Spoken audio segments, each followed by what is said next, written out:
ওয়াকাফ আগুনে দফায় দফায় উত্তপ্ত হয়েছে মুর্শিদাবাদ। প্রাণ ভয়ে উদ্বাস্তুর মতো নদী পার করে পালিয়ে গিয়েছেন মালদায়। আশ্রয় নিয়েছেন মালদার বৈষ্ণবনগরে পার্লালপুর হাই স্কুলে। নববর্ষেও ঘরে ফিরতে পারেনি গৃহহীনরা। ত্রাণ শিবির পরিদর্শনে গিয়েছিলেন সুকান্ত মজুমদার। তারপরেই সেখানে যান মালদা উত্তরের বিজেপি সাংসদ খগেন মুর্মু। ক্ষতিগ্রস্তদের পাশে থাকার আশ্বাস দেন তিনি।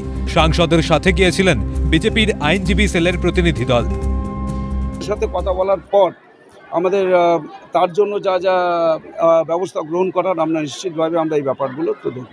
একেবারে এটা হচ্ছে যে জঙ্গিদের মদতে এগুলো সব হচ্ছে। তৃণমূল কংগ্রেসের সাথে আছে, তৃণমূল কংগ্রেস এখানকার সরকার এই সমস্ত জঙ্গি হানা এগুলো হোক, এখানে সমস্ত হচ্ছে হামলা চলুক, এটার পেছনে তো তৃণমূল কংগ্রেসের মদত আছে। তো বহু কেস রেজিস্টার্ড হয়েছে।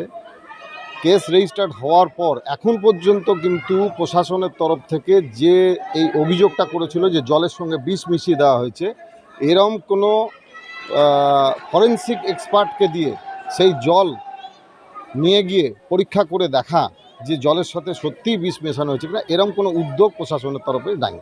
দরকার পড়লে ওখানে বিএসএফ ক্যাম্প বসাতে হবে, সিআরপিএফ ক্যাম্প বসাতে হবে।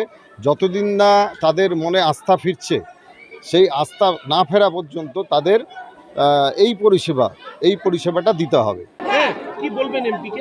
কি বলবো, আমাদের বাড়ি ঘর করে দিতে হবে, আমাদের ওখানে বিএসএফ ক্যাম্প বসিয়ে দিতে হবে, তারপরে আমরা যাব।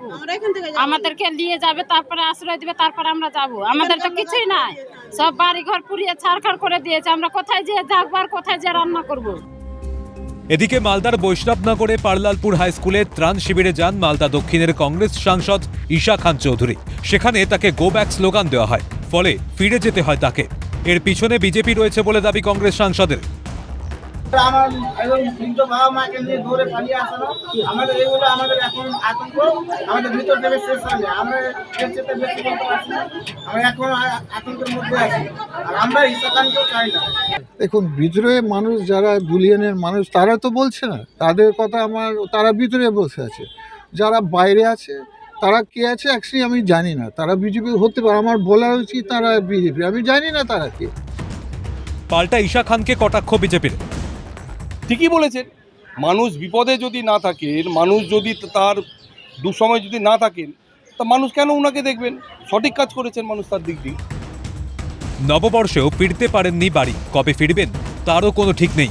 অতি দ্রুত নিজের ঠিকানায় ফিরতে চাইছেন মুর্শিদাবাদ থেকে আগত ক্ষতিগ্রস্তরা। এখন দেখার প্রশাসন কি ব্যবস্থা গ্রহণ করে।